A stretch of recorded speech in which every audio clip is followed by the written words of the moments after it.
Firstpost reports from the world's second largest continent.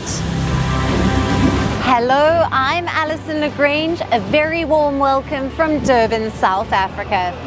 We get you the news and the newsmakers from Africa.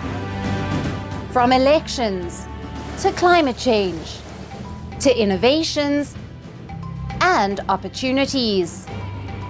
As the world's attention shifts, we report from Africa, the heart of the global South. Join me every weekday live on Firstpost.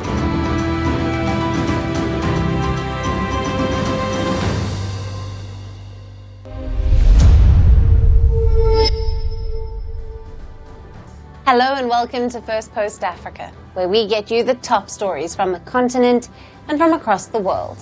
I'm Alyson Grange, coming to you live from Durban, South Africa. First, let's take a look at the headlines.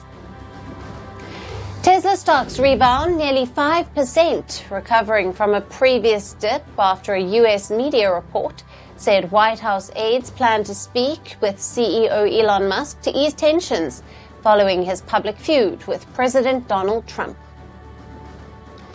Zelensky says Russia fired over 400 drones and 40 missiles at Ukraine overnight, calling on world leaders to ramp up pressure on Moscow. He warns silence makes them complicit in the ongoing war. Prime Minister Benjamin Netanyahu admits Israel is backing a rival faction to the Iran-backed Hamas group inside the Gaza Strip, after a former minister claimed Israel sent weapons to them. The Reserve Bank of India cuts its benchmark repo rate by 50 basis points to 5.5%, a deeper cut than expected, citing low inflation. RBI's governor says that the global economy remains tense, but India shows growth. And EU states back a new plan, letting airlines delay flights longer without paying compensation, a move aimed at easing pressure on carriers. Currently, passengers are entitled to about $690 for delays of over 3 hours.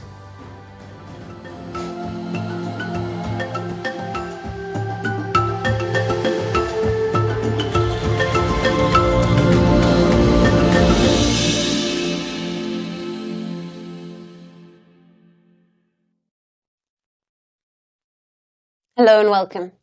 We told you yesterday about Donald Trump's sweeping travel ban. Today we are tracking a visa firestorm that erupted in retaliation. We'll tell you about a country that has dared to respond. The Central African nation of Chad has suspended visas for US citizens. Chad's President Mahamat Idriss Déby made the move public. In a sharp Facebook post, he said Chad would no longer issue visas to Americans. It wasn't out of anger, but the country's president said it was about pride. Trump's travel ban mostly targets African countries. 7 of the 12 counties on his list are from Africa, and the ban takes effect from Monday. Now, several other countries were also placed under heightened travel restrictions. Trump says that the countries were banned because they have what he thinks is deficient screening systems, and they refuse to take back their citizens who overstay visas in the United States of America. The White House says it is to protect national security. Critics are calling it a copy-paste of the travel ban which he tried to enforce during his first term. But Chad's president isn't sitting back. If the US can ban his country, Chad can also ban Americans. In his statement, he wrote, Chad may not have planes to offer nor billions of dollars, but it has dignity and pride. And Chad is not alone in this fight. Republic of the Congo also criticized the ban, calling it a quote-unquote mistake. Their government believe that they have been wrongly linked to an armed incident in the US. Meanwhile, Sierra Leone is not on the complete ban list, but faces restrictions. Even so, its government struck a diplomatic tone, saying they'll work with the US authorities to address concerns. Earlier, Somalia also pledged to work with the US to address security issues. Now, what is clear is Trump's order singles out Africa, and there is a deep sense of unfairness that is being felt. The African Union said in a statement the ban would harm everything: people-to-people ties, educational exchange, commercial engagement, and diplomatic relations that took years to form. So Africa is pushing back.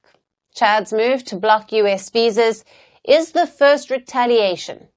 But will it be the last? Now, for more on this, we have with us on the show Beverly Ochieng, a senior analyst at Control Risks, joining us live from Dakar, Senegal. Thank you for being with us. Thank you for having me, Alyson.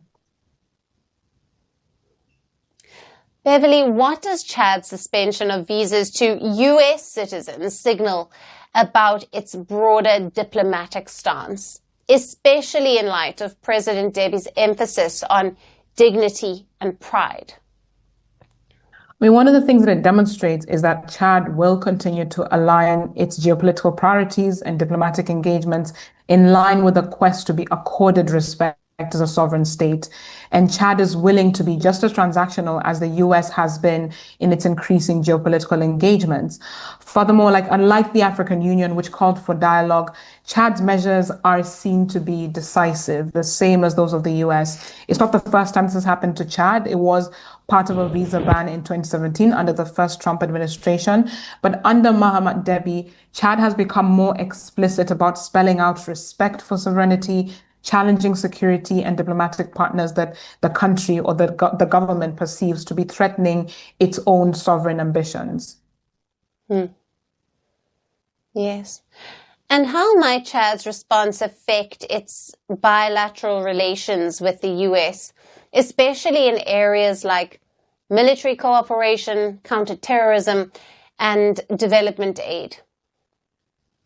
I mean, it will further strain relations with the US, but as things stand, US's direct military support in Chad reduced. Just before the presidential election in May last year, Chadian authorities asked American special forces to leave the country, and they haven't changed their stance since, despite there being talks between the US and Chad for the US troops to return. But Chad has also been seeking other partnerships in counterinsurgency. They have Hungarian forces who arrived in the country. They have received millions of dollars in budgetary and humanitarian aid support from the United Arab Emirates.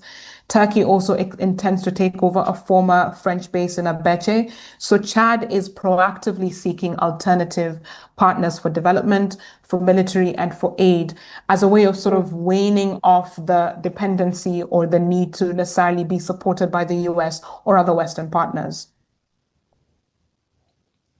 Yes, and Beverly, given the contrasting responses from the Republic of Congo and Somalia, how do these divergent positions reflect the internal political or strategic priorities of African nations when faced with US policy decisions?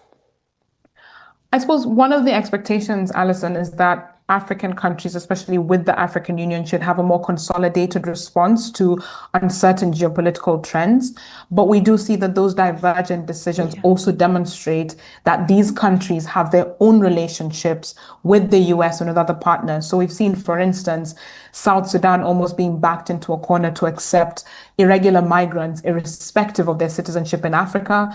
We've seen DRC leveraging its minerals for security, and it does demonstrate that some countries may want to protect their relationship with the US because they have assets, they have personnel, they have interests in the US, while other countries like Chad, for instance, are more open to having much more partnerships and defending their interests in a similar way as the West is now seen to be increasingly defending its own interests.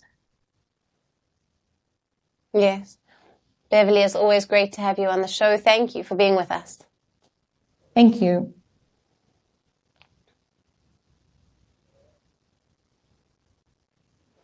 Shifting focus now, Uganda says its troops have taken control of 2 towns in the Eastern Democratic Republic of Congo to prevent what it calls inter-ethnic fighting. The towns that are claimed to be under Ugandan control are Kasenyi and Chomia.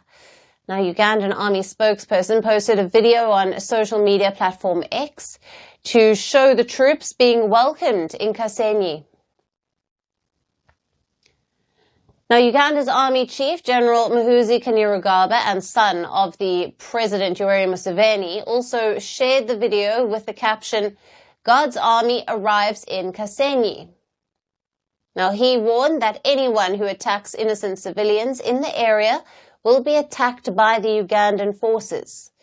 Now, both Kasenyi and Chomia are in the DRC's eastern Ituri province near Lake Albert. Ugandan troops have been deployed in the area since 2021. They are working with the DRC government to target Islamist insurgents.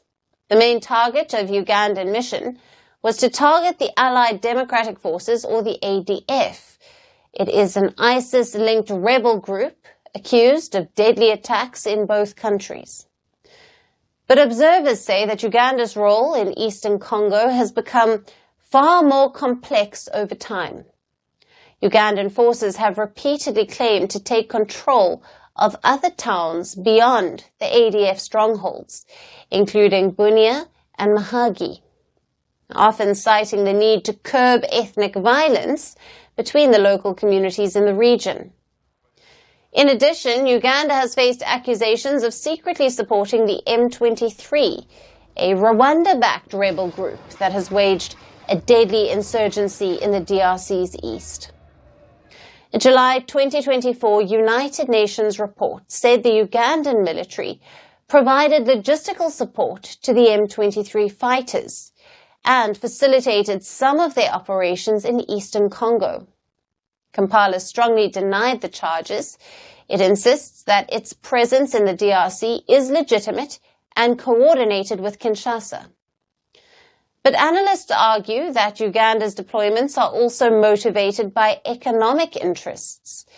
Eastern Congo is rich in gold, cobalt, and other critical minerals. Meanwhile, the area around Lake Albert, where Kasenyi and Chomia are located, is home to a massive oil project. Now, the project is developed by Uganda in partnership with Total Energies and China's offshore oil giant. So while Uganda insists its presence in Congo is to restore peace, its growing footprint, strategic locations, and alleged M23 links raise questions over whether security is the only motive. The eastern DR Congo remains a tinderbox, and Uganda is a key player in the power struggle that surrounds it.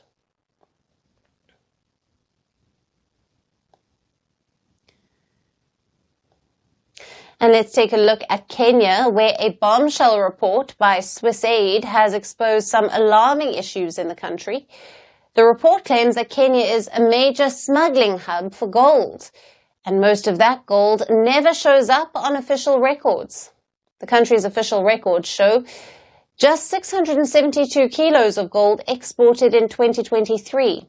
But according to the report, that number doesn't add up. It estimates over 2 tons of gold are actually smuggled out of the country annually. Now, we are talking about gold coming from places like South Sudan, the Democratic Republic of Congo, and possibly war-torn Sudan. The report alleges they are slipped out through undeclared routes, totally off the books, and much of the gold is then sent to Dubai. And how does that work? Now, most of this gold doesn't show up in the customs list, but it does appear on the import lists. Now, the scheme is simple. Raw gold, often from conflict zones, is trafficked in Kenya. It's repackaged as local gold and then shipped out.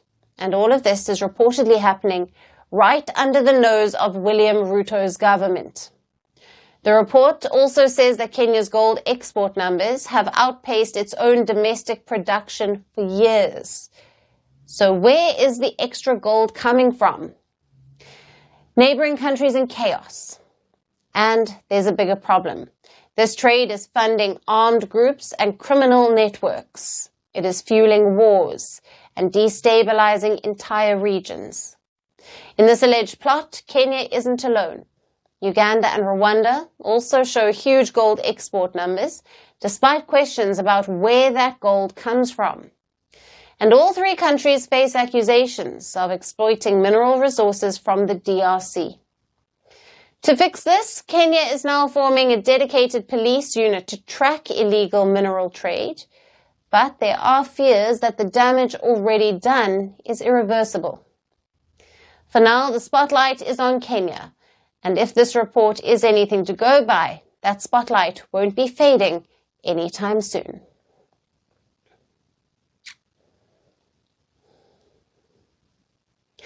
And for our last story today, it is about a viral video, one that has got a lot of people talking.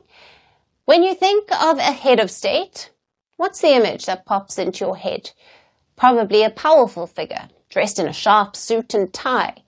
Most of us will think of a traditional look, one that is formal and polished and classic. But in Africa, this dress code for leaders is getting a makeover. Forget the old school suit and tie style. African leaders are going for a combat-ready look, one in military fatigues. And for accessories, how about a gun? Even during public appearances. Now take a look at this viral video. It features Botswana's President Duma. He showed up in a full military outfit, reportedly during public appearances. It is his first time rocking this look since taking office in November last year, and it has definitely turned heads. The internet thinks that Boko's look is in fact inspired by another African leader. Enter Captain Ibrahim Traore, the junta leader of Burkina Faso. Only Traore took power in September of 2022 through a military coup, and since then he has become a charismatic symbol and a modern pan-Africanist icon. The 37-year-old has emerged as a man on a mission to free his nation from what he calls Western imperialism and neo-colonialism. Traore is almost always in military gear. He is known for his serious face, often appearing in public with a stern expression. One of his most talked about moments is showing up to Ghana's presidential inauguration in January, wearing a holstered pistol on his waist. Yes, a pistol at a high security and high profile event. But Traore didn't just become a symbol of power. As now it appears, it is also a fashion statement and probably a trendsetter.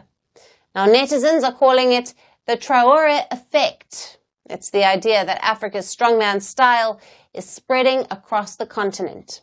Even in Botswana, a democratic and one of Africa's most stable nations, the military vibe is reportedly making its mark. Traore has become a sensation, not just on African social media, but even Western media has taken notice. They call him a popular figure with a growing cult of personality. They are referring to him as someone who has captured hearts and minds around the world. The biggest trigger behind this craze is his bold anti-West stance. After taking power, Traore cut ties with France. He turned to Russia instead, and this includes allowing Russian paramilitary presence and launching leftist economic policies. He even set up a state-owned mining firm and demanded foreign companies hand over a bigger share. Then there are his speeches, which are often bold, fiery and viral. At the 2023 Russia-Africa Summit, Traore told African leaders to stop dancing when imperialists pull strings. That line spread like wildfire online and helped to cement his image as the no-nonsense pan-African voice of a new era. So as Traore's popularity soars, his influence is growing too. Whether he is really behind Boko's new look or not, one thing is clear, the Traore effect is marching across Africa. And that's it on the show for today. We'll see you again at the same time on Monday. Thank you for watching. Have a great weekend and goodbye.